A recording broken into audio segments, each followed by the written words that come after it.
Hello and welcome to your Security Boost podcast, in which we demystify security and simplify protection for your personal and business valuable assets. I am Yota Nikolaidou, your hostess.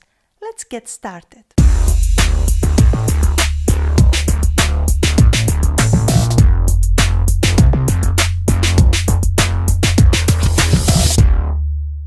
Hey there! I hope you're having a fantastic day and thank you so much for tuning in. So today we are going to talk about how much security is enough security. I am often asked how much security is enough security. And the answer I give is always depending on your case. That is because each case has different threat levels. In fact, even the same case might have different or variant threat levels depending on the situation and current conditions. Security is a living organism, always affected by the environmental conditions.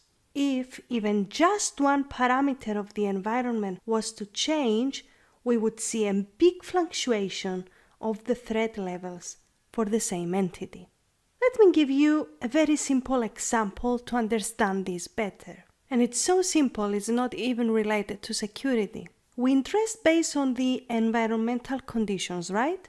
How easy does that change? With just one parameter, temperature. When the temperature gets higher, you wear lighter clothes. And when it drops, you wear more clothes. Here is another example. During the day, you can see naturally.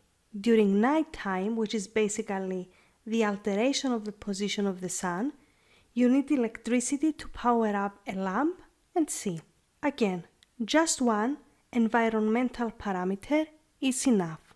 Light. Where am I going with this? The way we define your needs in security is by crafting a threat assessment evaluation. In that assessment, we separate between two types of scenarios, normal and extreme cases. Before you consider this technical language, hold on a second. I always explain concepts in simple terms because I'm talking to people who are not security experts. So, normal scenarios are comprised by all scenarios that can happen when everything is operating properly. Environmental parameters stay constant for long periods of time. Extreme case scenarios, on the other hand, refer to those scenarios that do not happen often, but if they happen, the threat level and or the impact is higher. Here is a tangible example to understand the difference. Imagine having a car which you drive at a speed of 120 kilometers per hour. When the weather is not rainy or snowy, the threat level you have to crash is dramatically lower than when you are driving in a road with piled snow, right? Why? Because your wheels are slippery on the snow. How often do you drive in a snowy road? Hopefully not often, but you need to consider this scenario as well and change your approach. For example, avoid driving during snowy days. Add tires with chains and slow down your speed. Without being familiar with the threat levels for such a scenario, though, you cannot be prepared properly.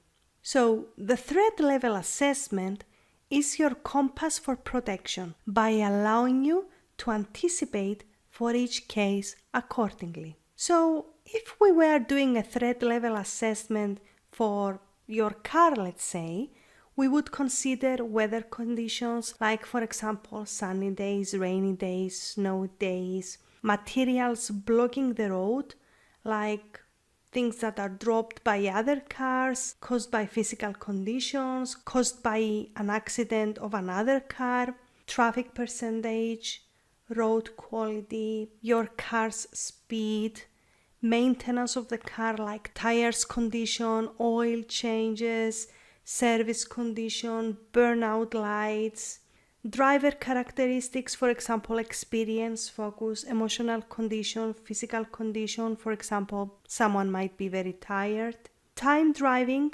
morning or night, etc. You got the point. By the way, the above list is not exhausted. In order to do a solid threat assessment, you must consider as much scenarios as possible. Thus, being analytical and having knowledge of the conditions and environmental parameters is essential. Environmental parameters, as you may understand, do not include only the physical and temperature properties. Especially with security, they include so much more, like your physical environment, your virtual environment, like data and systems, your habits and behaviors, your status, competitors, asset value, exposure to danger, and so much more. All before mentioned are defining factors of your threat level and are not the only ones. That is why defining the customized needs is essential, and the more customized and unique your security architecture is, your protection levels do increase exponentially. Please note that customized and unique are not the same thing though. Customized means designed or altered specifically for your needs and requirements, and unique means having an element of surprise, as it is not something that the cyber criminal is already familiar with. And let's have a tweetable to summarize this episode's message. Enough protection is the one that covers your customized needs. I'm now turning it over to you, and get some paper because I want you to write down the following questions and, most importantly, answer them. Question number 1.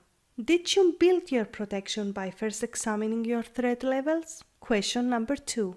How long has it been since you performed your last threat levels evaluation? Environmental parameters change at high speed with technology. This is the only way to find how much security is enough for you. I cannot wait to hear your comments, so leave them below or head to yotanikolaidou.com and let's continue the conversation. You will find the link in the description of this episode. Have a great day, and until next Monday, stay safe.